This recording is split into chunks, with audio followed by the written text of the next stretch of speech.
It's so nice to be back. Genuinely nice, pleasant. So nice to have fans back in the building. So nice to actually see your face again. I know, do you think people forgot what I look like? Let's go! Ladies and gentlemen, it's a little ridiculous. Good boy. Play all the hits! Left the Toronto Maple Leafs. Let me finish. How am I supposed to go to bed after watching that? I'm quite hyped. With you wherever you are, welcome to LFR.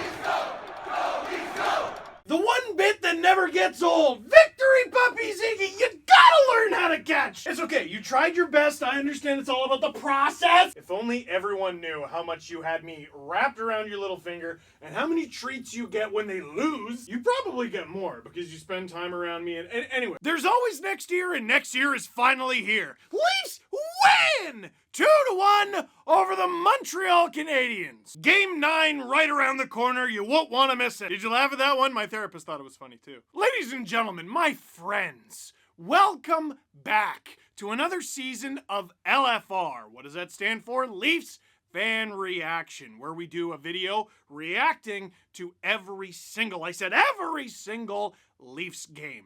We've been doing this for, this is year 15 now. You ever see something that shouldn't be allowed? This shouldn't be allowed. From Scott Maxwell, wanna feel old? William Nylander has now officially played in more seasons as a Leaf, 7, than Phil Kessel, 6. And I realized I've been doing this for a very long time because I did this for 2 full seasons and the Leafs were very bad and nobody watched. Then I did it for the entire 6 seasons that Phil Kessel was on the Leafs and they were very bad, but some people watched. And then 7 years of William Nylander, including this season that includes all of you wonderful people who come back for each and every game and a merry band of sociopaths who only come back when they lose. But I suppose they're not here tonight, are they? Let's talk about the game. And I want to rip through the first 10 minutes, 1, because it was really bad, and 2, it gets to the theme of the season right away. Right out of the gate, the Leafs are getting shelled, and Jack Campbell is having to stand on his skull and brain. It says honor, pride, and courage inside the collar of the jersey because it doesn't say boy are they poised. The good news, Jack Campbell looks unreal. The bad news is that he has to be already. Shots are something like 8-2 for the Habs, but oh good, we get a power play that does nothing. And then Jonathan Drouin scores on the 2-on-1, like the third 2-on-1, the third odd man rush of the game. And I would enjoy how good of a story that was because genuinely good for Jonathan Drouin. He's been through a lot. I would enjoy it so much more if I wasn't so gosh darn mad. And I know what you're saying right now, Steve. You're already sweating. Holy smokes. And how do you know that? You're not in this jersey. Is it the glistening? Is it the... I'm working on lighting. I know you want me to chill because they won, and they did. All right? All right? We'll get there.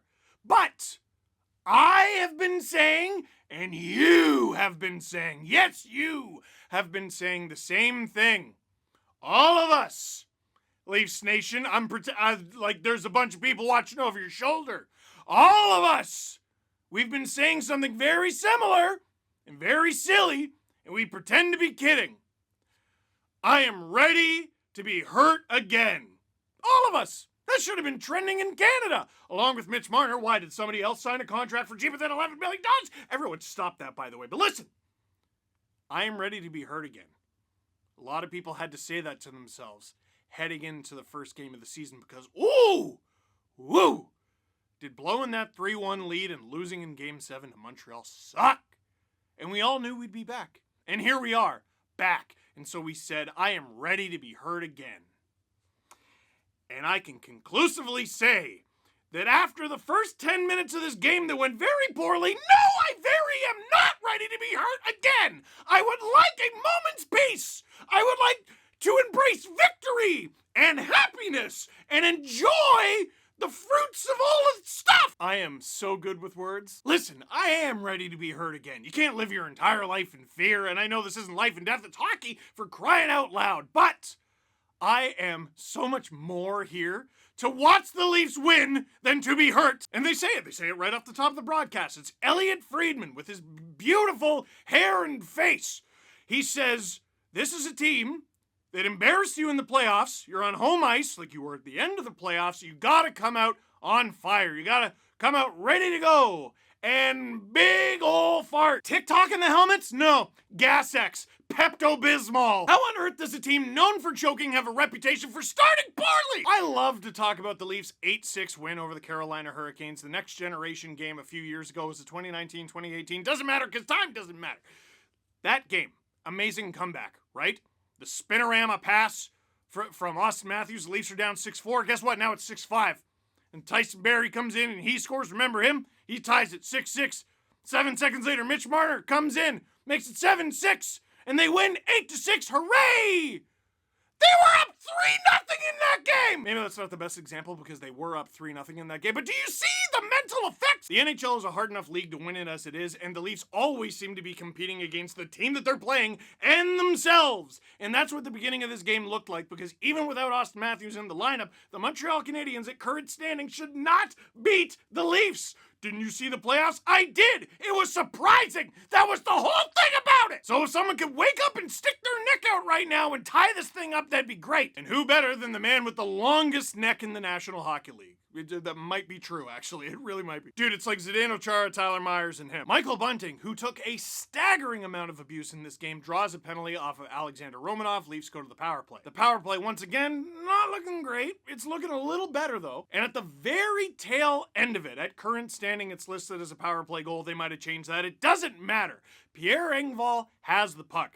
That's a good thing to have. Nick Ritchie, standing in front. That's a good thing to have. And Pierre Engvall decided Ben Sherratt's jock flying into the 7th row of seats was a good thing to have. Fan who caught it did not. But it doesn't matter because he shoots and scores! Dude, the dangle jinx works in mysterious ways. Sometimes it bites the Leafs and other times it just has fun with me because on a recent episode of the Steve Dangle podcast, I was talking about Pierre Engvall and how he frustrates me very much. I was talking about this dude being on waivers potentially, and I honestly think that could have been the plan for a while. Ilya Mikheyev gets hurt. That's number one. And also, Engvall had like a pretty good preseason after a shaky start. That's two. He had a power play goal in the preseason, but he did have a few misplays before that. And what I said essentially was, who cares if Pierre Engvall scored a power play goal in the preseason? He's not going to be on the power play. He's not going to be on the Leafs. And after I said that, literally the first goal of the Toronto Maple Leafs regular season, Pierre Engvall on the Leafs on the power play. Sure, the theme of the Amazon documentaries, what Sheldon Keefe kept trying to preach to the team, what we've been talking about heading into this season is process over results. The Leafs got a lot of results with not really the proper process last season. The end of the first period was a little bit of both. It was great to tie the thing, wonderful. But what was even better is the Leafs, for the second half of the first period, after being pretty bad to start, legitimately outplayed the Montreal Canadiens pretty significantly. And in the second period, they actually kind of pick up where they left off. They're playing good. They're banging away in front. Really noticed that in this game. Michael Bunting jamming away at it. That led to a review. It obviously didn't go in. Great save from Jake Allen. And Bunting again, just taking abuse. But amidst the improved play, the Leafs take a penalty. And you're eventually going to do that. So, the way I looked at it, let's see what the penalty kills got. Because it wasn't the greatest last year. But hey, you know what's cool about this year with the Leafs penalty kill? They have a center, like a full-time center. Like not Jason Spezza, who's on the wing a big bunch, but is really good at face-offs. Or Alex Kerfoot, who, do you know where Alex Kerfoot plays? Do you know where he's going to play next week? No, you don't. David Kampf, really good Leafs debut, I thought. Especially on the penalty kill. Just solid. He's not going to be an offensive dynamo. If he scores more than 10 goals, I'd be very surprised, but I think he's going to prevent a lot more than that. Also great on the penalty kill, Pierre Engvall. What a pain in the... He was so annoying in this game. I loved it. That was another thing I said in the podcast a while ago. Like, I wish he would just fight, because he seems mad. Like, he seems mad a lot of the time. But I'm glad he didn't fight because he was actually a pretty useful player. I was in the middle of making a note. Andre Kasha does not look very good at all. And then he gets a 2-on-1 with Pierre Engvall and goes on this Tasmanian devil shift where he gets like 3 scoring chances in about 20 seconds. First period, he was like weirdly bad. He was like tripping over his feet and like falling down like for nothing. There was, what was that? There was an early period icing or something, and he jumped into the glass and made it look like Josh Anderson hit him from like NHL 99 hits, whatever. Has being weird at the other team ever worked? Brad Marchand exists. Well, okay, how often does it work then? His game really picked up after that. The Montreal Canadiens picked up too, but still the Leafs tied game heading into the third. decent result, all things considered. Even better result, pretty much immediately in the third period, William Nylander coming in, no one in his face, which is, that is the wrong thing. Little fake, little mustache, snipe! You just wait until Austin Matthews comes back. I didn't know that the secret to goal scoring in the National Hockey League was having genuinely upsetting facial hair underneath your nose, but William Nylander, holy cow! That's 6 goals in his last 8 games against the Montreal Canadiens, single tier. But here's the thing about getting the lead early in the third period, is you gotta defend a lot of lead. It's fun. And that's all of Leafs Nation all at once going, I am ready to be heard again. And that is not the feeling we should have when our team is up in the third period. It should be, hooray, we're not losing. Now, in the second period, I was like, oh good, I'll look at the penalty kill. In the third period, I said, okay, that's a bit too much practice. Jason Spezza takes a penalty. That's bad. Very early on in that penalty kill, Mitch Marner takes a penalty. That's worse, and I'm not gonna say it, and neither are you. You're not. Stop it. Stop it right now. You're talking to a screen. Also, that penalty, I guess. I always talk about this, like, if it affects possession, even if it's a crappy, like, very soft call, it affects possession. Marner gets the stick right behind the knee there. Ah, boy. But funny enough, not the strangest penalty call in this game, and don't worry, we'll get to that. And it's a good start to the 5-on-3 penalty kill, though. The Leafs are whacking the puck around. They're not letting Montreal get set up. David Kampf, once again, looking amazing in there. But eventually, the Habs crack the code a little bit, and they get possession, and they're passing the puck around, and they're working it around, and oh my god, this is going in!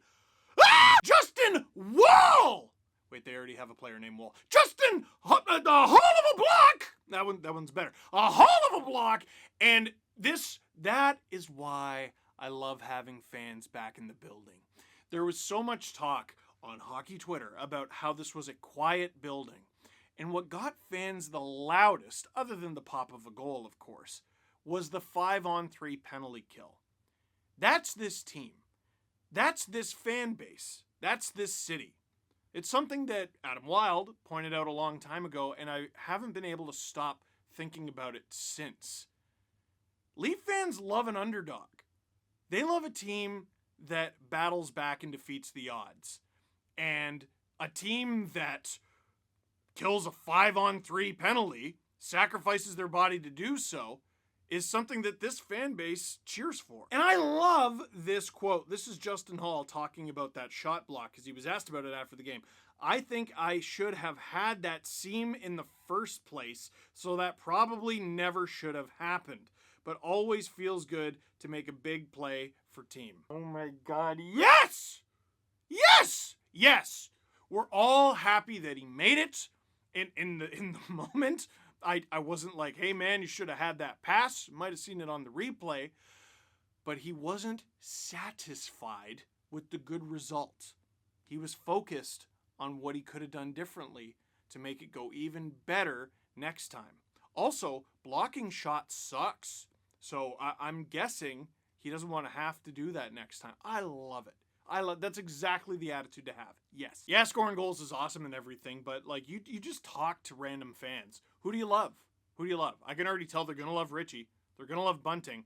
They already love Jake Muzzin. It's a team with some of the most skilled young players in the entire league, but something about a block on a 5-on-3 penalty kill gets that building so loud you can't hear the ref blow their whistle. I like this from the Leafs Twitter account. 5-on-3 penalty killed. Muzz, Curfey, Holl, Kampf, Mo, and Brody. Should have thrown Jack Campbell in there too. What a play. I like that because it wasn't one Leafs effort. Like, we remember that 5-on-3 kill from years and years ago. Tim Brent, he blocked a puck with his nuts, which is a thing that actually happened. But if you go back and watch it, like, Luke Shen was getting just brutalized as well. But, it wasn't in the nuts. Let everybody bask in this. And William Nylander said, you're right. Let everybody bask in the penalty box. No, Willie, that's not what I... Yes, the penalty kill was good, but they got a bit too much practice in this one after killing that one. How bad would it be to have Montreal tie it on another? But the Leafs, in their penalty kill, continue to survive. Things getting a little chippy. Brendan Gallagher bumping into Jack Campbell. Jack Campbell pushing him right back, which is like having a knife pulled on you by a golden retriever. I didn't know he was capable of that. And that's important because it helps sets up what happened at the end of the game, which I'm sure is going to dominate Montreal storylines, and they're not even wrong. So, as I saw it, Brendan Gallagher is against the end boards. And unless you play on the same team as him, you don't like Brendan Gallagher. That makes sense. So Pierre Engvall and Morgan Riley both get in his face, and they start pushing and shoving him. And Brendan Gallagher says, I don't like that, and he starts pushing and shoving him right back. Josh Anderson flies in because there's two Leafs pushing and shoving Brendan Gallagher, and Anderson got the only penalty. Okay. Leaf fans, they got away with one there. It's a penalty. Like, he came in really roughly. That's why he was called. I get it. It's a penalty. But I thought Engvall should have gone too. At least one of the Leafs should have gone, and Engvall kind of started the whole thing. But they get a power play with under 2 minutes to go. What a godsend. A godsend that the Leafs promptly rejected because all of a sudden Montreal gets all kind of possession and they're starting to get scoring chances and this is looking bad, but Pierre Engvall, Herculean effort. We keep talking about this guy. This might be his best game in a Leafs uniform. And he's killing time down in the Montreal zone and it's coming back the other way and he intercepts it. And why?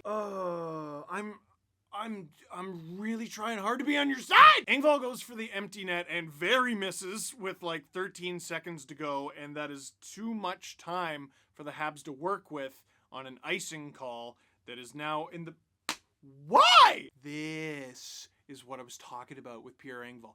Grumpy. He's apparently got a great shot and improved hands. He's one of the fastest players on the team, one of the strongest players on the team. He's a decent penalty killer. Apparently you can use him on the power play, and he does stuff like that.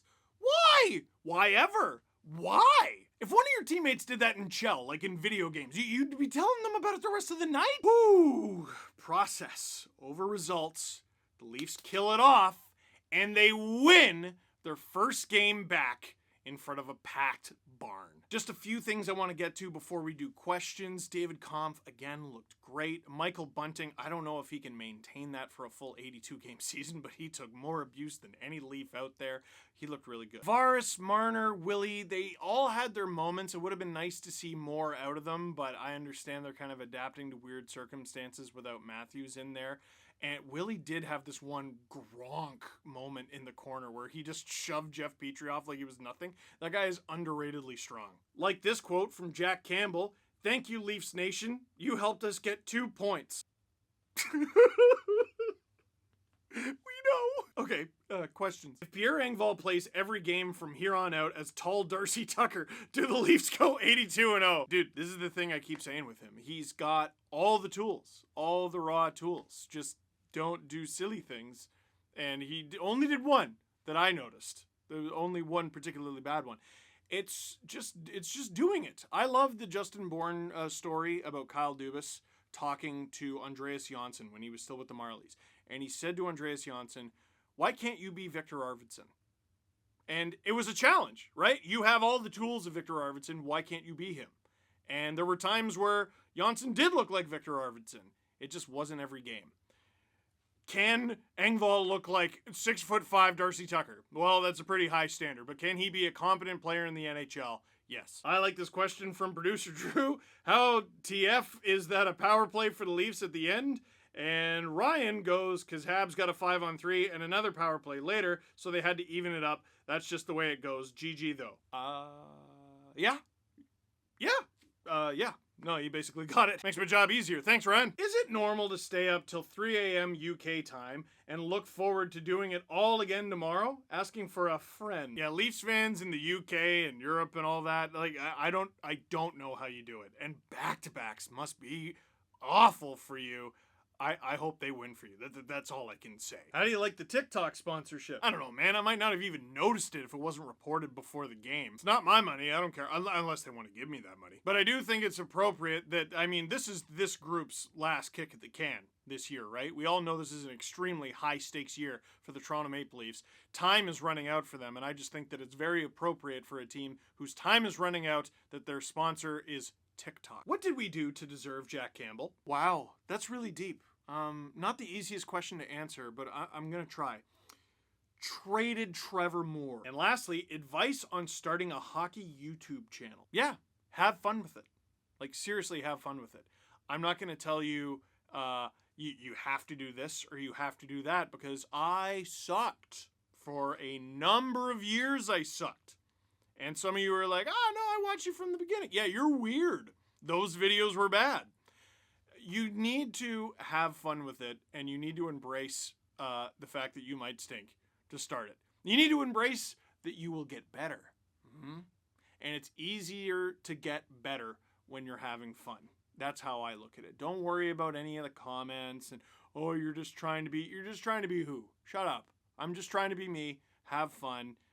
That's it. And also stick to it. I'm so, like, I get so discouraged when I see people go, I'm going to try this. And then they try it for like anywhere between 2 weeks and 6 months. It takes way, way longer than that. You're going to have to make videos just for you for a while, because if no one watches, you need to still be having fun. And then maybe one day, people will. Listen, this is my 15th season making a video after every single Leafs game. I'm not doing it because of all the playoff success. I'm doing it because I have fun. Ooh, and one final thing. I should announce that we're going to be doing Watch a Leafs Game with Steve Dangle once again on the Sportsnet YouTube channel every single Saturday. Every Saturday game this season, Watch a Leafs Game with Steve Dangle. We're going to be streaming the games live on YouTube and my reaction to it in a little box. And you can watch it with me for free. It doesn't cost anything. Like Love. The Jennifer Lopez song, you know it? So, can't wait to see how long this video is. Probably much longer than the rest of the LFRs this season are going to be. For now, that is it for this one. Thank you very much for watching. Click like if you like this video. Click subscribe if you really liked it. Tell all your friends. sdpn.ca. Check out the SDPN Discord, which you can find through sdpn.ca. We got a lot coming on the Sportsnet YouTube channel. Oh! I cannot wait to go through this season with you. The highs, the lows, all of it. I am ready to have fun again.